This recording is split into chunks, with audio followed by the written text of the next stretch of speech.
বন্ধুরা, আমরা এখন হোটেল থেকে যাচ্ছি এখন মায়ের কাছে পুজো দিতে। এখন সকালবেলা সব রেডি হয়ে গেছি, ফ্রেশ হয়ে গেছি। এবার আমরা পুজো দিতে যাবো। কি তোমরা পুজো দেবে তো? একদম একদম পুজো দেবো আমরা। জয় মা তারা, জয় মা তারা। জয় টাটা, বাই বাই। তো বন্ধুরা, আমি শাড়ির দোকানে চলে আসলাম। জানো তো, আমার না একটা শাড়ি কিনে দেওয়ার খুব ইচ্ছে হচ্ছিল মাকে। এবার একটা সুন্দর লাল কালারের শাড়ি দেবো। তো আমি লাল কালারের শাড়ি একটা বের করতে বললাম আমি দোকানদারকে। তো দোকানদার আমাকে একটা শাড়ি দিল। শাড়িটা এত ভালো লেগেছে, কিন্তু উনি না প্রচণ্ড রেঞ্জ বলছিল, যার কারণে ওই শাড়িটা আমি কিনতে পারিনি। তারপরে উনি নানান রকমের শাড়ি আমাকে বের করে দেখিয়েছিল। তো আমি একটা শাড়ি পছন্দ করেছিলাম, আমার ভালো লেগে গিয়েছিল। এই দেখো, তোমাদের দাদাভাইকে একবার দেখিয়ে দিলাম। এই দেখো, এবার দেখো এই শাড়িগুলোর মধ্যেই আমি একটা শাড়ি পছন্দ করে নিয়েছি। দেখো কত শাড়ির কালেকশন রয়েছে ওনার এখানে। তারপরে আমি চলে আসলাম মালার দোকানে। দেখো পদ্ম ফুলের মালা দেখে আমি আর ওখান থেকে যেতে পারলাম না, দাঁড়িয়ে পড়লাম। কত দাম আমি তাদেরকে জিজ্ঞেস করলাম, তো আমাকে তারা দাম বললো এবং আমি একটা মালা মায়ের জন্য দাম দর করে কিনেই ফেললাম। খুব খুব খুব ইচ্ছা হচ্ছিল মাকে একটা মালা দেবো, তার সাথে সাথেও জবার মালা কিনে নিলাম।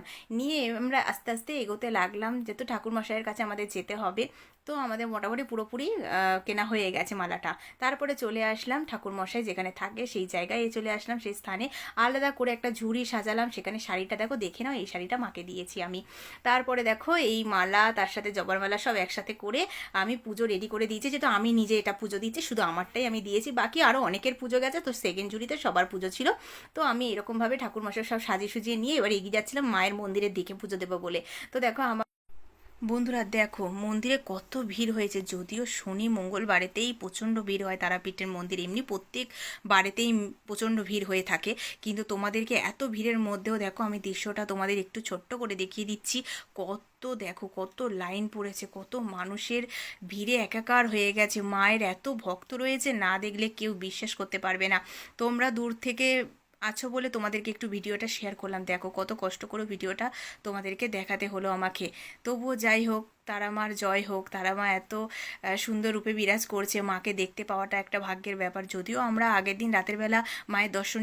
এবার আমাদের পুজোর সময় হয়ে গেছে, আমরা এবার সামনের দিকে আস্তে আস্তে এগিয়ে যাব মন্দির প্রাঙ্গণে। আর মেয়ে ভিডিওটি করছিল, তারপরে চলে গেলাম। দেখো মন্দিরের সামনে পৌঁছে গেলাম। সেখানে গিয়ে কত লোকের ভিড়ের মধ্যে দিয়ে দেখি ঠাকুরমশাই আমাদের নিয়ে গেল এগিয়ে। তো মায়ের সামনাসামনি আমরা পৌঁছে গেলাম।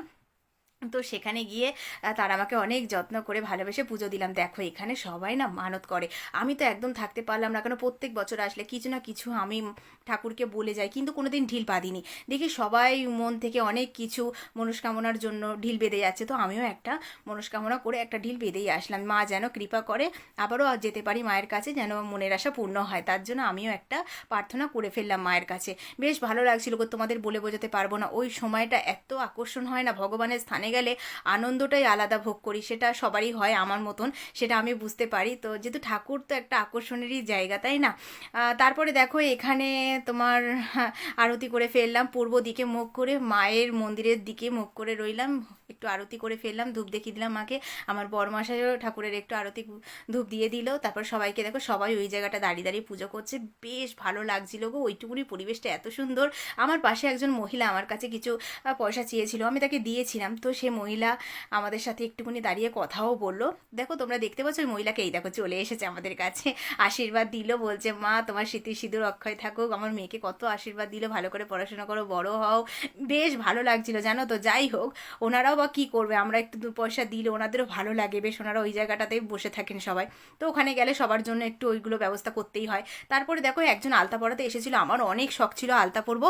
আমি আলতাটা পরেই ফেললাম, আমি আর সহ্য করতে পারলাম না, কারণ ওটা পরার জন্য আমার মনটা আকপাক করছিল। যেহেতু মায়ের কাছে এসেছি, আমি যেহেতু বিবাহিত, তো আমার একটু আলতা না পরলে মনটা কীরকম একটা করছিল। তো যার জন্য আমি ওনাকে বললাম আমি আলতা পরবো। তো খুব সুন্দর করে উনি আমাকে গুছিয়ে আলতা পরিয়ে দিলেন। সত্যি যেমন আলতাটা লাল টুকটুকে রং, সেরকম উনি খুব যত্ন করে আমাকে আলতাটা পরিয়ে দিল। ভীষণ ভালো লাগছিল। আর সত্যি বলতে ওনার ব্যবহার কথাবার্তাটাও খুব সুন্দর, বেশ পরিষ্কার কথা বলে, বেশ মায়ের মতো স্নেহ দিয়ে কথা বলছিল। ভীষণ ভালো লাগছিল, আমাকে বলছিল দেখে নাও। তারপরে আলতা পরার পরে এগিয়ে চলে আসলাম দেখো বামা খ্যাপার মূর্তিতে। সেখানে এখানে এসে আমি বামা ক্যাপার মূর্তিতে একটা জবার মালা পরিয়ে দিলাম, সাথে আমার বেলপাতার মালাও ছিল, আমি কিনে নিয়েছিলাম হাতে, কিন্তু আমি সেটা ভোলে বাবাকে পরাবো বলে রেখে দিয়েছিলাম। দেখো আমি একটু ভক্তি করে বামা ক্যাপাকে প্রণাম করে নিলাম, বেশ শান্তিপ্রিয় জায়গা এইসব জায়গাগুলো। তারপর ওখান থেকে বেরিয়ে আসলাম, কত দোকান, দোকানের ওপর দোকান, ভাবলাম তোমাদেরকে একটু ভিডিও করে আমি দেখিয়ে দিই দোকানগুলো, কত জিনিসপত্র বিক্রি হচ্ছে। তো একটু দিনে দিনে যখন বেরিয়েছি, পুজো হয়েই গেছে, একটু আশপাশটা ঘুরে যাই। যদিও আমরা সেটা যাচ্ছিলাম দোকানের সামনে দিয়ে শ্মশানে, তো সেই শ্মশানের মুহূর্তটা তোমাদেরকে একটু দেখাবো বলে, ওই পরিবেশটাকে একটু নিয়ে গিয়ে তুলবো বলে, তো সেখানে আস্তে আস্তে এগিয়ে গেলাম। তো ভীষণ ভালো লাগছিল। দেখো ওখানে গেলেই না নানান রকমের জিনিস, তোমার মন এমনি পড়ে যাবে, তুমি ওখান থেকে এগোতে পারবে না। আমারও ঠিক সেরকমটাই হয়েছে, এত জিনিস বিক্রি হচ্ছে কি বলবো তোমাদের, বলে বোঝাতে পারবো না, নানান রকমের জিনিস, মন তো পড়েই যায়। তারপরে দোকানগুলো যাই হোক কোনো রকম ওভারটেক করে চলে আসলাম শ্মশান স্থানে, যেখানে যদিও পুরো শ্মশানের জায়গায় নেই, কিন্তু শ্মশান চত্বরেই আমি রয়েছি। দেখো আশপাশের পরিবেশটা দেখো, খুব সুন্দর, কত কিছু বিক্রি হচ্ছিল, নানান নানান নানান জিনিস বিক্রি হচ্ছিল। তো আমি তোমাদের আশপাশটা দেখিয়ে দিলাম, তারপর ব্যাক ক্যামেরা করলাম। দেখো আমার বরমশাই, আমার এক দাদা ভাই, আমার মেয়ে সবাই দাঁড়িয়ে ছিল। তারপর এখানে দেখো সবাই, কত লোকের লোকালিটির মধ্যে একদম এরিয়াটা পুরো জমজমাট এরিয়া, ভীষণ ভালো লাগছিল আমার। হ্যালো বন্ধুরা, সবাই কেমন আছো? আমরা কিন্তু এখন একটু রুম থেকে বেরোচ্ছি ঘুরু ঘুরু করতে, কারণ আমাদের হাতে কিন্তু বেশি সময় নেই, সময় প্রায় এগিয়ে এসছে বাড়ি যাওয়ার মুখে। অনেক কেনাকাটি বাকি আছে কিন্তু বন্ধুরা। একদম মায়ের দর্শন তো হয়ে গেছে, কেনাকাটিটা কমপ্লিট করে ফেললে আমাদের মোটামুটি হাফ কাজ হয়ে যাবে। ঠিক আছে, দেখো পিছনে কে গো চুপচাপ দাঁড়িয়ে আছে। দেউদা কিছু বলো দর্শকদের জন্য। ষোলবেলা পূর্ণ করতে যাচ্ছে, কেনাকাটি করবে, হ্যাঁ, বাচ্চা টাটা। টাটা, জয় মাতারা। জয় মা তারা। বন্ধুরা সন্ধেবেলার দিকে একটু খাওয়া দাওয়া করে মনে হলো যে এই তো লাস্ট টাইম, এবার তো চলে যেতে হবে, তাহলে কিছু কেনাকাটা করা যাক। তো সেখানে দেখো গয়নাগাটি কত কিছু বিক্রি হচ্ছে, দেখো এইসব দেখলে কি আর সেখান থেকে সরা যায়? তাও মন তো একদম মনে হচ্ছিল সব কটার দিক কিনে নিয়ে আমি বাড়ি চলে আসি। তবু তার মধ্যে আমি একটা পছন্দ করেছিলাম, আমার সবুজ কালারের একটা ভালো লেগেছিল, যেহেতু আমার সবুজ কালারের একটা শাড়ি আছে, তো আমি একটা ম্যাচিং করে ওখানে কানের সাথে সেট আমি একটা কিনে নিয়েছিলাম, প্রচণ্ড ভালো লাগছিল। ও মনে হচ্ছিল সব কটা নিয়ে চলে যাই।